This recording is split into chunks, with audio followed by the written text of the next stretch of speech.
سلام سلام ناي ماكي ميديا تخاتاتلتي كامل لكم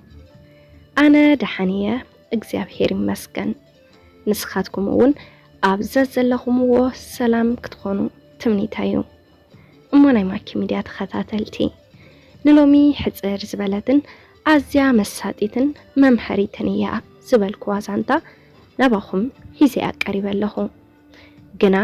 ቅድሚ ናፍቲ ዛንታ ምባለይ ነቲ ዛንታ ላይክ ብምግባር ጀምርዎ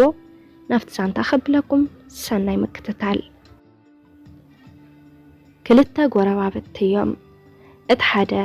ብመምህርና እቲ ሓደ ድማ ብኢንጂነር ተመረቁ ኮይኖም ሓደ መዓልቲ ኣብ ገገዝኦም ኣራንሺ ክተኽሉ ወሰኑ እሞ ኣብ ሓደ መዓልቲ ክልቲኦም ነናቶም ተኸሉ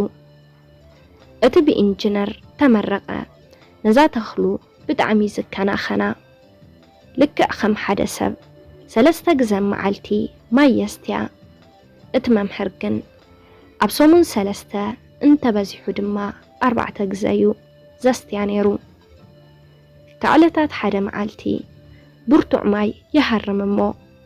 እታ ተኽሊ ናይቲ ኢንጂነር ወዲቓ ኩሉ ቆጽለታታ ድማ ረጊፉ ይረኽባ ብጣዕሚ እንዳሓዘነ ኸይዱ ናይቲ መምህር ተኽሊ ረአየ እሞ ምግራሙ ይውድእ ምኽንያቱ እታ ተኽሊ ናይቲ መምህር ወላ ቆጽሊ እውን ኣይረገፋን እዋ ኣነ ልክዕ ከምዛ ነብሰይ ገይረ ዝተኸናኸንክዋ ተኽሊ ወዲቓ ዝሕኳ ዘየስትያ ዘይንከናኸና እንተሎስ ከመይላ ትስስን እዚ ነገርማ ክሓቶለኒ እቲ ምሽጥር ብማል ፀዊዑ ሰላምትኡ ድሕር ምቕራብ ከምዚ ብምባል ሓተቶ ኢንጂነር ከምዚ ክብል ሓተቶ መምህረይ ዘይተረድአኒ ነገር እንተሎስ ናትካ ቆጽሊ ኸይነጠባ ናተይ ግን ካብ ሱራ ተማሕያ እቲ ዝገርም ግን ልዕሊኻ ዝከናኸና ነታ ተኽለይ ኣነ ነይረ ኣነ ብምንባረይ ድማ ኣመና ተገሪመ ናትካ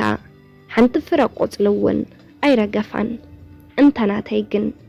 ካብ ሱራ ተቦንቂሳ እዚ ነገር ከመይሉ ክኸውን ይኽእል ክብል ነት መምህር ሓተቶ ወዮ መምህር ጽቡቕ ኣለኻ ኣነ ብሶምን ሰለስተ ግዜ እንተበዚሑ ድማ 4 ግዜ የስትያ ነይረ ኣፍቲ ዘስትየላ ግዜ የዕሪፋ ክትውዕል እንተላ ኣፍቲ ዘየስተኹላ መዓልቲ ድማ ካብ ርሑቕ ምድሪ ሰራውራ ብምስዳድ ዳምዳም ኢላ ትሰተ ነይራ በዚ ድማ ምስ ምድሪ ጥብቕ ኢላ ትተሓሓዝ ከምኡውን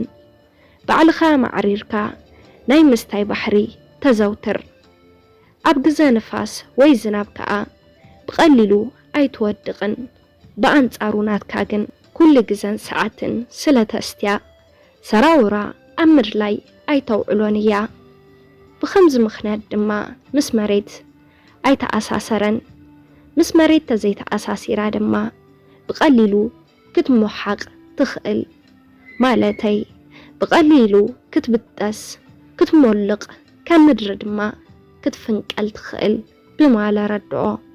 እዞም ናይ ሎሚ ደቅና ይኹኑ ኣናእሽቶ ኣሕዋትና ድማ ናይ ጽባሕ ብርሃን ክኾኑና ንደሊ እንተኾይና ንነገራት ብቐሊሉ ወይ ብዕድል ዘይኮነስ ብንፍዓትን ትግሓትን ሃርድ ወርኪንግ ብጻዕርን ከም ዝርከብ ከነእምኖም ኣለና ክጽዕሩ ኣለዎም